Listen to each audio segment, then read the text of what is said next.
10 محرم عاشورہ کا دن آنے والا ہے، اس حوالے سے آج بہت اہم باتیں کرنے کا ارادہ تھا۔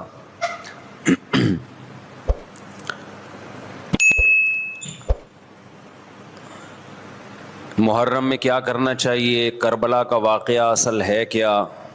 کربلا کے واقعے پر تو میں ایک پورا بیان چند سال پہلے ریکارڈ کروا چکا ہوں، لیکن اس واقعے سے اہم سبق کیا ملتے ہیں؟ محرم میں ہم کون سے ایسے کام کر رہے ہیں جس سے ہم اللہ کے غضب کے مستحق ٹھہر رہے ہیں؟ یہ چند باتیں ہیں جس پر انشاءاللہ آج میں بات کروں گا۔ اللہ تعالی ہم سب کو عمل کی توفیق عطا فرمائے اور حق کہنے کی توفیق عطا فرمائے۔ دیکھو ایک بات خوب اچھی طرح سمجھ لو، اسلام 1400 سال پہلے مکمل ہو چکا ہے۔ کسی واقعے کی وجہ سے اسلام کو تبدیل نہیں کیا جاتا،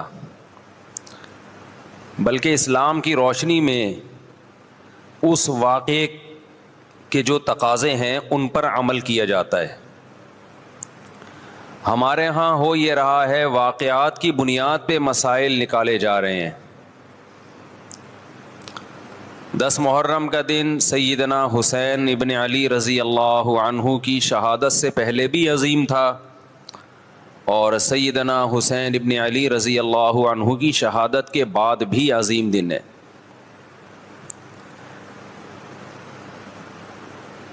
آج آپ نے ایک نعرہ بہت سنا ہوگا کہ جی اسلام میں فرقہ واریت نہیں ہے، ہم کسی فرقے سے نہیں ہیں۔ میں بار بار کہتا ہوں کہ یہ بڑا خوشنما نعرہ ہے جو سننے میں بہت اچھا لگتا ہے، کچھ باتیں سننے کی حد تک بہت اچھی ہوتی ہیں لیکن پریکٹیکل لائف میں ان کی ویلیو بالکل بھی نہیں ہوتی۔ جب آپ پریکٹیکل لائف میں آتے ہیں تو پھر آپ کو یہ فیصلہ کرنا پڑتا ہے کہ آپ کس فرقے سے تعلق ہے آپ کا۔ آپ سنی ہیں، شیعہ ہیں، معتزلہ ہیں، مرجیہ ہیں، قدریہ ہیں، ناصبیہ ہیں، کیا ہے آپ کا فرقہ؟ یہ کہہ دینا آسان ہے، میرا کوئی فرقہ نہیں ہے۔ اس پر سب سے بڑا اشکال یہ ہوتا ہے، یہ میں اس لیے فرقے کی بات کر رہا ہوں کہ آپ کو بھی طے کرنا پڑے گا کہ آپ یا تو شیعہ بن جاؤ بھائی یا سنی بن جاؤ، ایک طرف ہو جاؤ آپ۔ محرم میں شیعہ بنے ہوئے ہوتے ہیں، رمضان میں سنی بنے ہوئے ہوتے ہیں، ربیع الاول میں بریلوی بنے ہوئے ہوتے ہیں، تو پتہ ہی نہیں چلتا کہ ٹکتا ہی نہیں ہے کسی ایک جگہ۔ اور یہ جو نعرے ہیں نا کہ اسلام میں فرقے نہیں ہیں، یہ ویسے ہی قرآن و سنت کی روشنی میں غلط ہیں۔ اسلام میں 73 فرقے، حدیث میں آتا ہے میری امت 73 فرقوں میں ڈیوائیڈ ہوگی، جن میں ایک جنتی ہوگا اور 72 جہنمی ہوں گے، تو وہ ایک جنتی بھی تو فرقہ ہی ہوگا نا۔ جس نے عمل نہیں کرنا ہوتا نا، وہ یہ کہہ کے جان چھڑاتا ہے کہ میرا کوئی فرقہ نہیں ہے، تاکہ وہ بے پیندے کے لوٹے کی طرح لڑکتا رہے، کبھی ادھر کبھی ادھر، کیونکہ عمل تو کرنا نہیں ہے اس نے۔ فرقہ واریت نا ایک بڑا ٹاپک بن چکا ہے، ہر آدمی فرقہ واریت کے نام پہ منجن بیچ رہا ہے کہ میں فرقہ واریت نہیں مانتا، میں یہ مانتا ہوں۔ ابے تم بس کر دو یار، بس کرو۔ آپ باتیں کرنے پر گورنمنٹ کی طرف سے کوئی پابندی نہیں ہے، پریکٹیکل لائف میں نہیں چلتا یہ سب کچھ۔ تو جو اہل سنت والجماعت سچی مچی کے تھے، اب اہل سنت والجماعت میں بھی ہر آدمی اہل سنت والجماعت بنا ہوا ہے۔ اہل سنت والجماعت کی جو شارٹ فارم اردو میں آئی اس کو سنی کہا گیا، سنت سے نکلا یہ لفظ۔ اس کو کیا کہا گیا؟ بولو نا، کیا ہو گیا؟ سنی۔ یہ اہل سنت والجماعت کی کیا ہے؟ کیونکہ اتنا ٹائم نہیں تھا پاکستانیوں کے پاس کہ وہ اتنا لمبا نام لیتے اہل سنت والجماعت، تو انہوں نے اس کو کیا کہنا شروع کر دیا؟ وی آر سنی۔ تو ہم کیا ہیں بھائی؟ فرقہ ہم 73 فرقوں میں ہمارا فرقہ کون سا ہے؟ ہم سنی ہیں، جو اہل سنت والجماعت کی شارٹ فارم ہے۔ یہاں تک بات کھوپڑی شریف میں آ گئی۔ اب جو سنی ہے نا، ان کے کچھ مخصوص عقیدے ہیں، وہ عقیدے ہوں گے تو آپ سنی ہوگے، وہ عقیدے نہیں ہیں تو آپ سنی نہیں ہیں۔ لیبل لگاتے رہو، جیسے وہ بار بار میں چٹکلا سناتا ہوں نا کہ ایک آدمی نے چاول کی بوری پر، چینی کی بوری پر چاول لکھا ہوا تھا، لوگوں نے پوچھا بھائی بھائی اندر چینی ہے باہر چاول، کہتا ہے مکھیوں کو دھوکہ دینے کے لیے، مکھیاں بہت بیٹھتی ہیں. تو لیبل کیا لگا دیا چاول کا، اندر کیا ہے چینی. تو ایسے ہی بہت سے لوگ لیبل یہ لگاتے ہیں کہ اہل سنت والجماعت، ہم سنی ہیں. لیبل انہوں نے سنی کا لگا دیا، اس فرقے کا لگا دیا جس کو ہم نجات یافتہ سمجھتے ہیں، لیکن اندر مال جو پڑا ہوا ہے وہ سنی والا مال نہیں ہے. تو یاد رکھو چاول کے لفظ سے کیا مکھی دھوکہ کھا سکتی ہے اور بوری پہ نہ آئے؟ تو کیا سنی کے لفظ سے فرشتے دھوکہ کھا سکتے ہیں؟ یہ معاذ اللہ اللہ دھوکہ کھا سکتا ہے جبکہ اندر مال سنی والا نہیں ہو. یہ ہو سکتا ہے کیا؟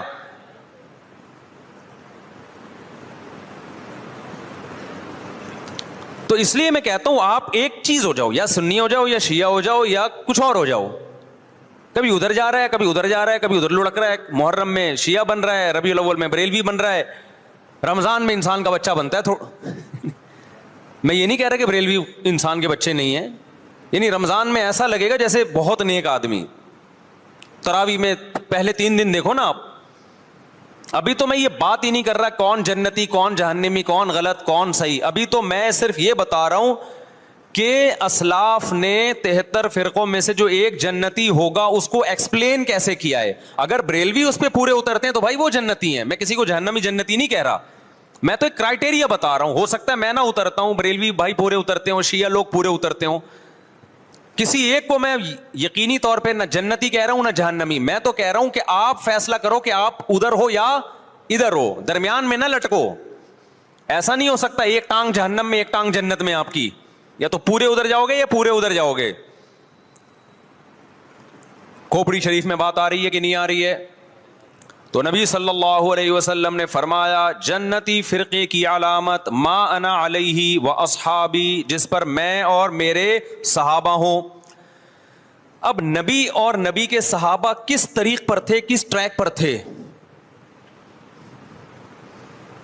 اس کو امام طحاوی رحمہ اللہ تعالی جو حنفیہ میں بہت بڑے محدث گزرے ہیں، امام ابو حنیفہ کے شاگردوں کے شاگردوں کے شاگردوں میں سے تھے، انہوں نے اس دور میں ایک کتاب لکھی عقیدہ طحاویہ کے نام سے، اور اس میں اہل سنت والجماعت کے عقائد اور ان کی بنیادی عقیدوں کو ایکسپلین کیا. ایک متن لکھا جو پوری دنیا میں مانا گیا، اور پوری دنیا کے علماء کا اتفاق ہوا کہ اہل سنت والجماعت میں داخل ہونے کے لیے ان عقیدوں کا ہونا ضروری ہے. اہل حدیث نے بھی مانا اس کو، اب اہل حدیث کی یونیورسٹی میں پڑھایا جاتا ہے، حنفیوں نے بھی مانا، مالکیوں نے بھی مانا، شافعیوں نے بھی مانا، حنبلیوں نے بھی مانا، سعودی عرب کی یونیورسٹی میں بھی پڑھائی جاتی ہے. وہ لکھنے والے اگرچہ حنفی تھے لیکن وہ جو عقیدے تھے وہ سب کے ہیں. وہ اس سے اہل سنت غیر اہل سنت سے کیا ہو رہے تھے، ان میں فرق ہو رہا تھا. سمجھتے ہو کہ نہیں سمجھتے؟ اس کتاب کا نام کیا ہے؟ العقیدۃ الطحاویہ.